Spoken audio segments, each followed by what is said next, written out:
Manood, makinig, matuto. Manood, makinig at matuto. May aral natin ang kwento ng bayan ko. Magandang araw! Isang bagong paglalakbay na naman mula sa Kaba ng mga kwento ng bayan ko, ang ating pagsasaluhan ngayon. Ako nga pala si Teacher She, Teacher Jo, Teacher Faye, na maghahatid sa inyo ng mga kwentong kapupulutan ng aral. Ang babasahin namin ngayon ay tungkol sa isang batang sobrang likot na pinamagatang Si Potpot, ang Batang Malikot. Isinulat at iginuhit ito ni Teacher Vilma Q. Fajardo ng Division of Marinduque. Binigyang buhay naman ito sa anyo ng multimedia presentation ng inyong mga lingkod, Teacher Sherilyn Prange Candelario, Teacher Josefa Villadares Facon, Teacher Mariel Faye Pozo Manalo ng Rizal Integrated School, Division of Occidental Mindoro. Handa na ba kayong maglakbay sa kaba ng mga kwento ng bayan ko? Halina't makinig! Si Potpot ay batang malikot. Lahat na lang ay kanyang kinakalikot. Patakbo-takbo, paikot-ikot.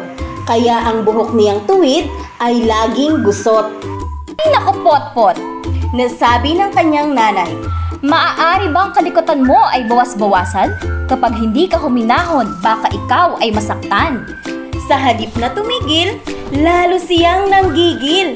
Ang hakbang na marahan ay lalo niyang binilisan. Ang malinis na mga upuan, kanyang tinapak-tapakan. Ko, Potpot! Sambit ng kanyang tatay. Maaari bang kilos mo ay ayusin? Mga bagay sa paligid ay huwag mong kalikutin. Kung hindi sa iyo, ay huwag mong gagalawin. Dagdag ng tatay niya. Sa halip na sumunod sa kanyang tatay, si Potpot ay lalong naglikot. Mga baso sa mesa ay binuhat-buhat niya. Maya-maya'y bigla niyang nabitiwan ang mga basong daladala. Hay naku, Potpot! Saway ng kanyang kuya. Pwede bang mag-ingat ka naman? Huwag mong pairalin ang iyong kalikutan. Baka humantong ka sa kapahamakan. Sa halip na sundin ang kanyang kuya, lumabas siya ng bahay at pumunta sa hardin. Pinitas niya ang mga bulaklak na nakatanim. Hay naku Potpot! Sabi ng kanyang ate. Wala ka na ba talagang magawang mabuti? Hayan, ang ginawa mo, masdan mong maigi. Sa halip na tingnan, sa maliit na kwarto siya'y dumiretso. Dahil sa pagod, agad siyang nakatulog. Maya-maya, si Potpot ay lumabas. Pasipol-sipol habang patakbo-takbo. Nakarating siya sa tapat ng isang malaki at lumang bahay. Tao po! Tao po! Sigaw ni Potpot. Tinulak niya ang antigong pinto. Dumiretso siya sa loob. Wow! Ang gaganda naman ng mga gamit. Bulalas niya. Natuon ang kanyang paningin sa lalagyan na punong-puno ng makukulay na laruan.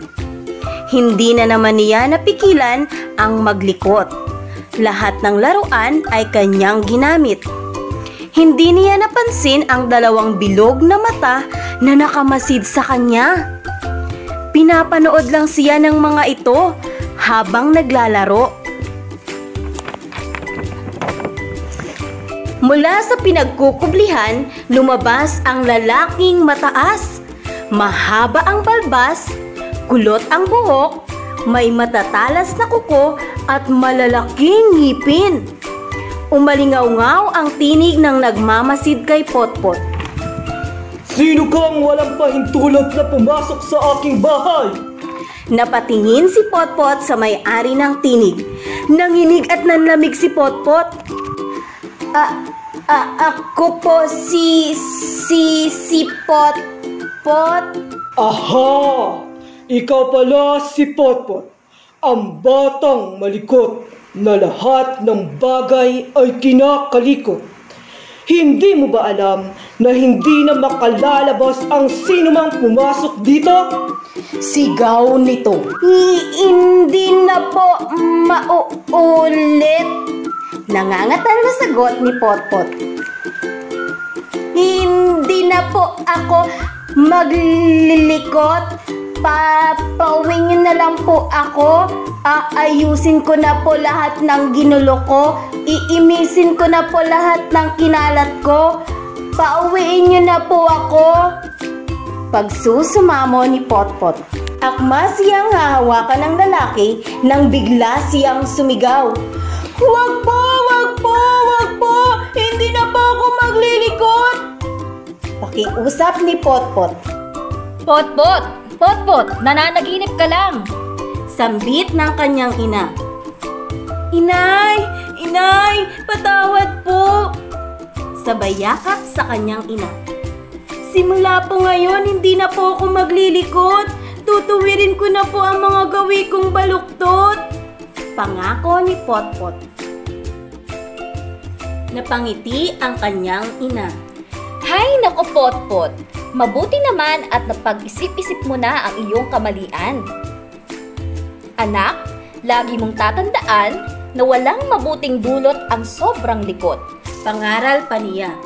Mula noon, naging mabuti at masunuring bata na si Potpot. Hindi na siya ang batang sobra ang likot. Dahil sa pangaral ng kanyang ina, si Potpot ay unti-unting nagbago. Ang kanyang kalikutan ay unti-unti nang nabawasan. Sumusunod na rin siya kapag siya'y inuutusan. Mula noon, naging mabuti at masunuring bata na si Potpot. Hindi na siya ang batang sobra ang likot. Dito nagtatapos ang aming kwento. Nagustuhan niyo ba mga bata? Kung gayon, maraming salamat! Hanggang sa muli, paalam! Ang kaban ng mga kwento ng bayan ko ay mula sa amin ng Bureau of Learning Resources at ng mga Learning Resources Management Section ng Kagawaran ng Edukasyon. Manood, makinig, at matuto.